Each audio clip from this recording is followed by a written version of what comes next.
Ne commence pas le mois béni de Ramadan sans savoir ces 10 conseils, ces 10 secrets. Chaque année, pendant le mois de Ramadan, ça commence et je dis bon, le mois de Ramadan a commencé, je dois effectuer des prières, le Coran, aller à la mosquée et tout. Je fais la même chose chaque année et ensuite, après le mois de Ramadan, je vois que non, le mois de Ramadan est fini et je ne peux pas garder les mêmes actes d'adoration que je faisais pendant le mois de Ramadan et je suis déçu après le mois béni de Ramadan. Dans cette vidéo, je vous donne 10 secrets, 10 leçons que vous devez maîtriser parfaitement avant de commencer, avant l'arrivée du mois béni de Ramadan pour pouvoir profiter et réussir parfaitement et spirituellement pendant le mois béni de Ramadan. Restez avec moi, je vous explique.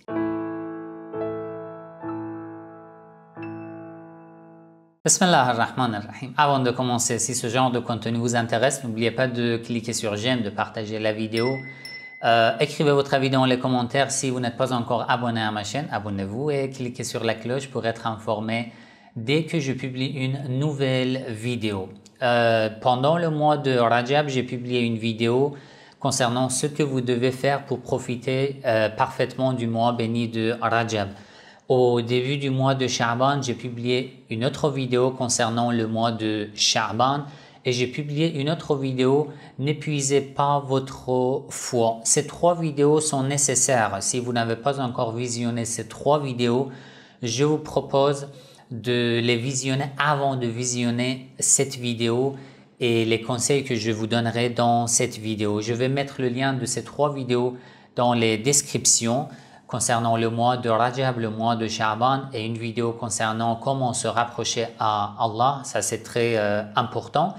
Et ensuite, vous pouvez visionner tranquillement cette vidéo. Dans cette vidéo, je vous donne au moins 10 conseils spirituels pour que vous puissiez profiter d'une meilleure manière pendant le mois béni de Ramadan. Peut-être vous êtes quelqu'un qui est trop chargé, qui est très occupé et que vous n'arrivez pas à accomplir beaucoup d'actes d'adoration. Vous voyez vos amis, les autres personnes qui récitent plusieurs fois entièrement le Coran, ou ils effectuent plusieurs fois les prières surérogatoires chaque nuit pendant le mois béni de Ramadan, mais vous êtes tellement occupé que vous n'arrivez pas en fait à faire la même chose. Mais qu'est-ce que nous devons faire? Est-ce que c'est ça l'objectif? Pendant le mois de Ramadan, la quantité, je dis, bon, à la fin du mois béni de Ramadan, j'ouvre la calculette, je dis, d'accord, j'ai terminé 5 fois la lecture complète du Coran, j'ai fait tous les jours, j'ai jeûné, ensuite, chaque nuit, j'ai fait par exemple plusieurs rak'at de prière, je fais tout, je dis, alhamdulillah, je suis satisfait du mois béni de Ramadan que j'ai fait et je suis content, je suis fier de moi. Alors que ce n'est pas ça l'objectif. Sincèrement, l'objectif c'est autre chose. Pourquoi? Parce que le mois de Ramadan est censé nous perfectionner dans la spiritualité et de nous encourager à être de meilleures personnes, à ne pas être comme avant, à corriger nos erreurs. Pourquoi? Tout ce que je fais pendant le mois de Ramadan, je n'arrive pas à continuer pendant les mois suivants, après le mois de Ramadan. Je n'arrive plus. Soit je suis fatigué, soit je n'arrive plus à continuer le même programme. Mais c'est comment? C'est quoi exactement? C'est un match? C'est un match de foot? Pendant un mois, je fais beaucoup d'efforts, je fais tout ce que je peux. Après le mois de Ramadan, ça finit, ça se termine. C'est ça l'objectif? Pendant un mois, être un adorateur, après le mois béni de Ramadan, c'est fini. C'est pas logique. Réfléchissons un peu, c'est pas logique. L'objectif de l'islam, l'objectif de notre prophète bien-aimé n'était pas la même chose. C'était tout à fait différent. Alors, je vais lire l'invocation numéro 44 du livre As-Sahifat As-Sajjadiyya, les invocations de l'imam As-Sajjad alayhi salam. Le livre, la version papier se trouve sur mon site Razvan. L'invocation numéro 44 de ce livre, c'est une invocation que l'imam As-Sajjad alayhi salam lisait avant l'arrivée du mois béni de Ramadan. Alors, les invocations de l'imam As-Sajjad sont des leçons tellement riches et tellement lumineuses. Vous devez lire chaque mot et chaque phrase de cette invocation et réfléchir dessus pendant des heures et des heures. Et découvrir les trésors cachés dans ces phrases, dans ces passages, tellement c'est riche. Alors, première leçon. Au début, l'imam As-Sajjad alayhi salam loue et glorifie Allah, alhamdulillah, alladhi hadana, alhamdihi. Oh Allah, je te remercie déjà pour m'avoir guidé, pour m'avoir donné l'occasion de te remercier. Ça, c'est la méthode de l'imam As-Sajjad alayhi salam. Encore, walhamdulillah, alladhi habana bidinihi, walhamdulillah, alladhi ja'ala min tilka subul shahrahu shahra ramadan. Je te remercie, oh Allah, qui m'a accordé une nouvelle occasion, un meilleur mois, le mois béni de Ramadan, pour me rapprocher de toi. Ensuite encore, walhamdulillah, fa'abana fadilatahu ala sa'ir ash-shuhur, thumma faddala laylatan wahida min layali. Ensuite, tu as privilégié une nuit, la nuit du destin pendant le mois béni de Ramadan, mais à partir d'ici. Allahumma salli ala Muhammadin wa ali Muhammad. Oh Allah, prie sur Muhammad et les membres de la famille du prophète Muhammad sallallahu alayhi wa sallam. Première leçon et première étape que vous devez faire avant, au cours et après le mois de Ramadan. Avec ces conseils, peu importe la quantité de tes actes d'adoration surérogatoires, mais ce que tu fais, tu vas les garder avant le mois de Ramadan, au cours du mois de Ramadan et même après le mois de Ramadan. Tu vas continuer, tu vas rester la même personne, pieuse et vertueuse, lumineuse. Le premier conseil. وَأَلْهِمْنَا مَعْرِفَةَ فَضْلِهِ وَإِجْلَالَ حُرْمَتِهِ.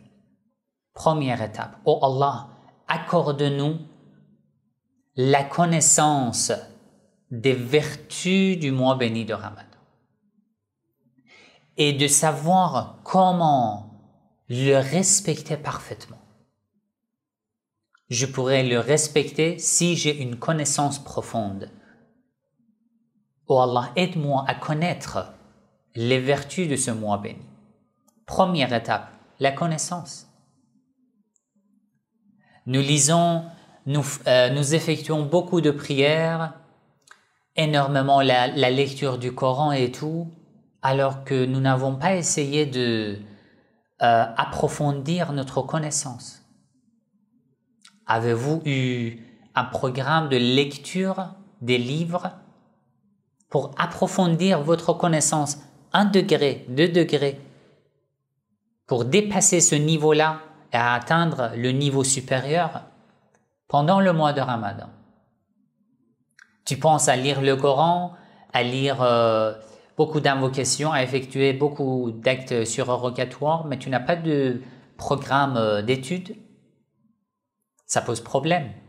Premier conseil de l'imam alayhi salam. Oh Allah, je fais mon possible, toi aussi aide-moi à avoir une connaissance sur les vertus de ce mois. Donc, avant le mois de Ramadan et au cours du mois de Ramadan, tu programmes pour avoir un programme de lecture. Combien? 5 minutes, 10 minutes par jour. Si tu mets 10 minutes par jour, tu vas lire au moins 5 pages, ou si tu lis rapidement 10 pages ou même plus par jour. Et pendant le mois de Ramadan, ça fait combien? Tu termines au moins 1 livre ou 2 livres. Tu approfondis ta connaissance sur les vertus du mois béni de Ramadan, sur ta responsabilité, sur tes propres vertus. Première étape, c'est ce que l'imam As-Sajjad alayhi salam nous apprend. Deuxième étape, deuxième conseil de l'imam As-Sajjad alayhi salam. وَالتَّحَفُّظَ مِمَّا حَضَرْتَ فِيهِ وَأَعِنَّا عَلَى صِيَامِهِ بِكَفِّ الْجَوَارِحِ عَنْ مَعَاصِيكَ وَاسْتِعْمَالِهَا فِيهِ بِمَا يُرْضِيكَ. Alors, oh Allah, aide-nous C'est la deuxième étape. Aide-nous. Et nous aussi, nous allons faire tout notre possible pour pouvoir nous priver, nous empêcher de commettre les péchés, les actes que tu as interdits pendant ce mois. Nous allons essayer de nous éviter avant, au cours et même après le mois de Ramadan.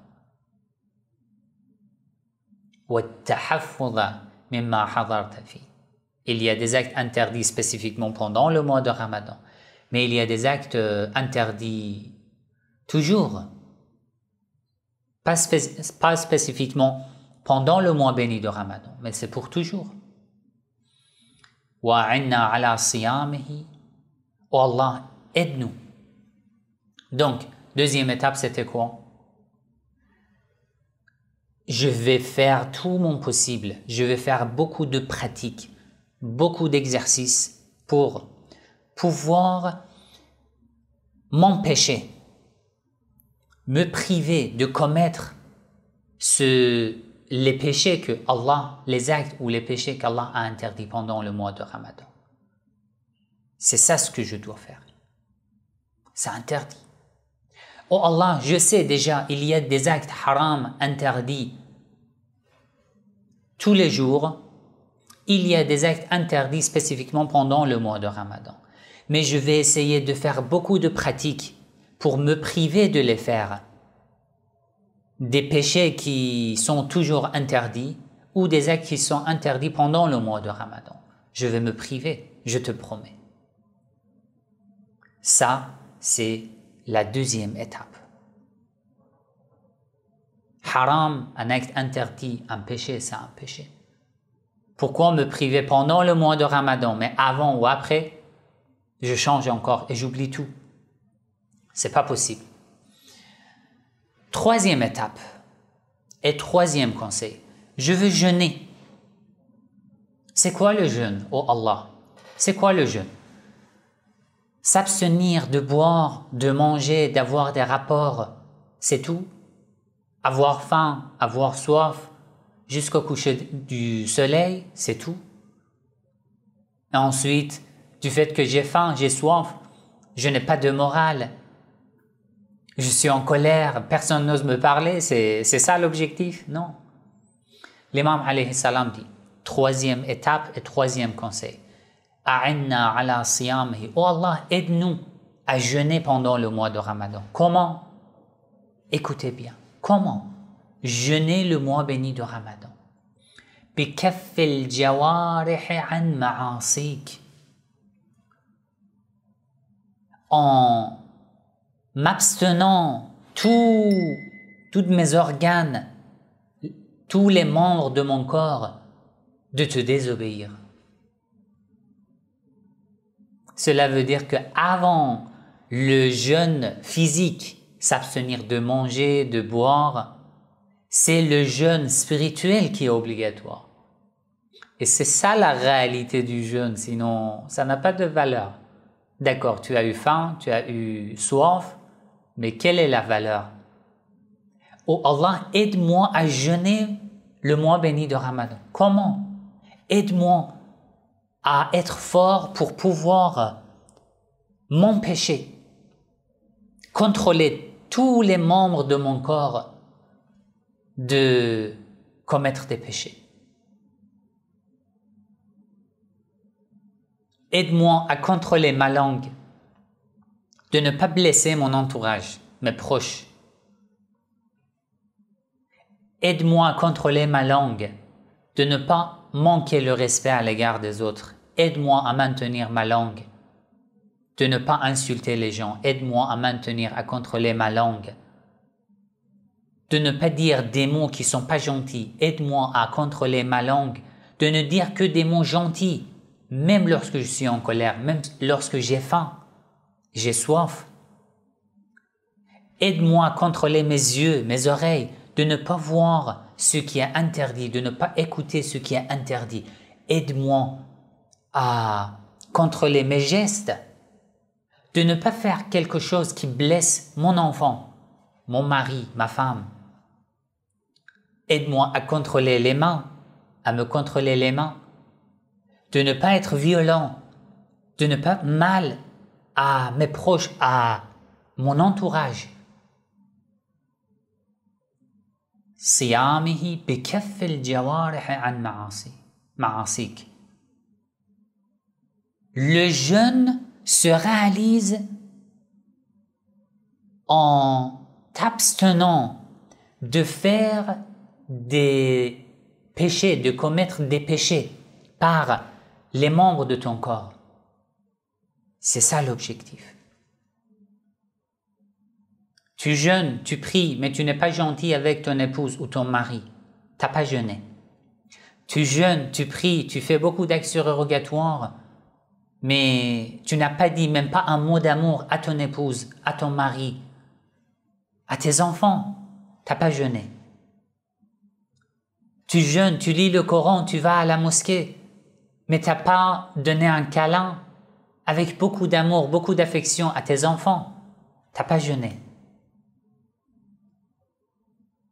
Tu fais beaucoup d'actes surrogatoires, tu veilles la nuit du dessein, mais tu es toujours très loin de ton épouse, de ton mari, émotionnellement. Tu n'as pas jeûné. Troisième étape, ce que l'imam al-Sajjad alayhi salam dit. Oh Allah, aide-moi à jeûner. Comment? À me réveiller très tôt pour manger quelque chose et ensuite m'abstenir de manger de bord? Non. À pouvoir me contrôler de ne pas commettre des péchés. C'est ça l'objectif principal. C'était troisième conseil. وَاسْتِعْمَالِهَا فِيهِ بِمَا يُرْضِيكَ. Oh Allah, quatrième leçon et quatrième étape. Aide-moi, renforce-moi, donne-moi l'occasion de n'utiliser les membres de mon corps que dans le chemin où tu es satisfait. Pour faire des choses qui te rendent satisfait de moi. Non seulement j'évite de commettre des péchés, mais je vais faire des choses pour avoir ta satisfaction. Si avant le mois de Ramadan, je n'avais pas une bonne relation avec mon épouse ou avec mon mari ou avec mes parents si je suis célibataire, à partir de maintenant, avant l'arrivée du mois de Ramadan, je commence la pratique et l'exercice. Oh Allah, je te demande de m'aider pour utiliser tous les membres de mon corps pour avoir ta satisfaction. À partir d'aujourd'hui, je serai de plus en plus gentil à l'égard de mon épouse, mon mari, mes enfants, mon entourage, mes proches. Je vais dire encore plus de mots d'amour à mes enfants, à mes proches. Je vais essayer d'améliorer la qualité et de renforcer l'amour qu'il y a entre moi et mon épouse ou mon mari ou mes proches. Je vais essayer de les regarder avec beaucoup d'amour, de leur parler avec beaucoup d'amour, de les entendre, de leur permettre de me parler et de les entendre avec beaucoup d'amour. De mettre beaucoup de temps à passer avec ma famille, avec ma femme, être présent pour l'écouter, avec mon mari, être présente pour l'écouter, avec mes enfants, d'enlever la distance, les obstacles qu'il y a dans ma relation avec mes enfants. Pour renforcer ma relation, en faisant tout cela, j'aurai la satisfaction d'Allah. Non, le mois de Ramadan, j'ai beaucoup de préoccupations, les actes d'adoration, j'ai mon programme spirituel, la lecture du Coran, d'accord, j'ai fait, j'ai coché. Beaucoup de prières, j'ai coché, etc. Mais tu as oublié toi-même, tu as oublié tes relations, c'est fini. Tu n'as pas jeûné, tu n'as pas réussi ton mois béni de Ramadan. Tu es égaré, tu as perdu le droit chemin. C'était le quatrième conseil, la quatrième étape. Cinquième, حتى لا نصغي بأسماعنا إلى لغو وَلَا نُسْرِعَ بِأَبْصَارِنَا إِلَى لَهْوٍ. Oh Allah, aide-nous de ne voir que ce qui est utile pour nous, pour moi, de n'entendre que ce qui est licite, que ce qui me renforce, m'élève dans la spiritualité pendant le mois béni de Ramadan. 6e conseil, وَحَتَّى لَا نَبْسُطَ أَيْدِيَنَا إِلَى مَحْظُورٍ. Aide-nous, 6e conseil et étape, aide-nous à ne pas lever les mains pour faire des choses interdites, illicites. Il y a toujours beaucoup d'hommes, ou dans certaines relations, il y a même des femmes qui font toujours des agressivités physiques, de l'agression dans leurs relations à l'égard de leurs épouses, disant que oui, c'est l'islam qui a autorisé, alors que c'est faux, à l'égard de leurs maris, à l'égard de leurs enfants. Peu importe, ils vivent où, en Europe, en Asie, dans n'importe quel continent, peu importe. Dans les séances de la thérapie que je donne, je rencontre beaucoup de couples. Il y a encore beaucoup de personnes qui souffrent de la part de leur partenaire. Avec la main, ce sont les mains que tu mets sur terre lorsque tu te prosternes devant Allah. Tu n'as pas honte d'être violent par tes mains par lesquelles tu te prosternes devant Allah. Tu te prosternes devant Allah disant que « Oh Allah, je suis humble devant toi ». Et par ces mains, ces deux mains, tu deviens violent et agressif. C'est énorme. 7e conseil, وَلَا نَخْطُوَ بِأَقْدَامِنَا إِلَى مَحْجُورٍ. Et que je ne fais aucun pas par mes deux pieds vers un acte haram par tous les membres de mon corps. 8e conseil, وَحَتَّى لَا تَعِيَ بُطُونَنَا إِلَّا مَا أَحْلَلْتَ. Dans le ventre, je ne permets d'entrer que aux aliments licites. J'évite de manger ce qui est illicite, ce qui n'est pas conseillé dans l'islam. Ça, c'était le 8e conseil. Mais le 9e, وَلَا تَنْطِقَ أَلْسِنَتُنَا إِلَّا بِمَا مَثَّلْتَ. Oh Allah, aide-nous d'avoir beaucoup de contrôle sur notre langue, de ne dire par notre langue que ce que tu nous as conseillé. D'avoir beaucoup de contrôle sur la langue. Parfois, je dois rester silencieux et parfois je dois dire une chose. Parfois, le silence est un péché, là où ta femme, ton mari a besoin d'entendre quelque chose de ta part. Mais tu es toujours silencieux, tu ne parles pas, tu ne dis même pas un mot d'amour. Allez, arrête ce que tu étais avant, il faut changer. C'est le mois de Ramadan, il faut changer. Et parfois, tu dois t'abstenir de dire une chose lorsque tu es en colère. Lorsque si tu dis quelque chose, tu blesses tes proches. وَلَا نَتَكَلَّفَ إِلَّا مَا يُدْنِي مِنْ ثَوَابِكَ. 10e conseil. Et de ne faire que ce qui nous rapproche de tes récompenses. Et là, il y a beaucoup de choses à dire. Ce qui me rapproche des récompenses divines sont des actes d'adoration, ça veut dire prière, jeûne, le Coran, les invocations, Ça, c'est, on peut dire, 4% de l'ensemble des actes qui te font parvenir à la récompense divine. Mais la base, c'est la bonne conduite, les nobles caractères. Plus tu te renforces dans les nobles caractères, la gentillesse, l'amour, la douceur, être présent pour ta femme, écouter ta femme, écouter ton mari, écouter tes enfants. Dans ce cas, tu peux dire que oui, j'ai réussi le mois béni de Ramadan. Sinon, c'est fini. Tu n'as pas jeûné, c'est comme si tu n'as pas jeûné. Je ne veux pas dire que juridiquement, ton jeûne est invalide. Non, mais c'est comme si tu n'as pas jeûné. Il n'y a pas de valeur.